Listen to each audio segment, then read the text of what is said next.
ज्ञान सरोवर में आप सभी का फिर से एक बार स्वागत है। और आज मैं ज्ञान सरोवर में लेके आई हूँ बहुत ही छोटी सी एक कहानी, एक नन्हे से बीज की कहानी।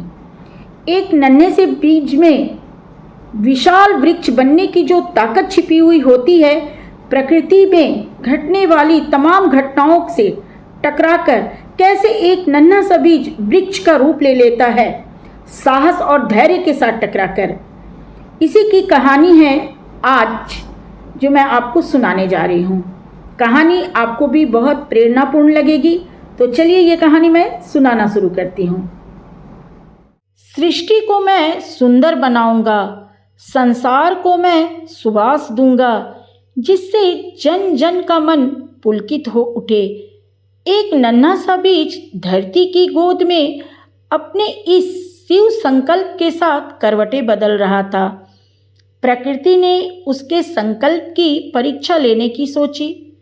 धरती ने उस पर अपना भार बढ़ाया, पर तभी कहीं से उस बीज को जल की एक बूंद आ मिली। बीज फूट पड़ा और अंकुर में बदल गया।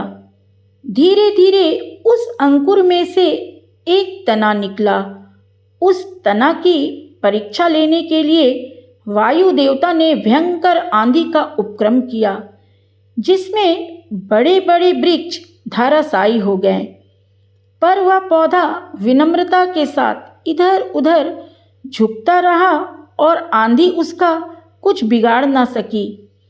इस बार उसका सामना उपवन में फैली खरपतवार से हुआ।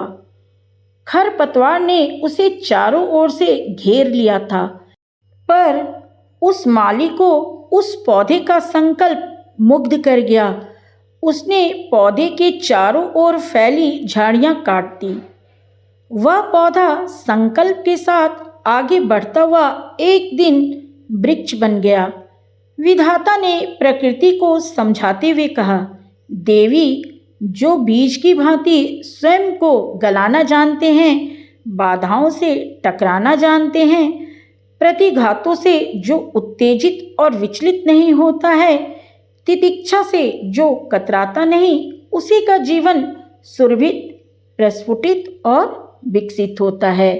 तो ये छोटी सी कहानी एक नन्हे से बीज की हमें जीवन में बहुत बड़ी प्रेरणा देती है कि हमें इस नन्हे से बीज की भांति खुद को समझना है और इसी तरह विभिन्न प्रकार की बाधाओं से जो जीवन में आती जाती रहती हैं, उनसे टकराना है और अपने जीवन को बेहतर से बेहतर बनाने के लिए निरंतर प्रयास करते रहना है।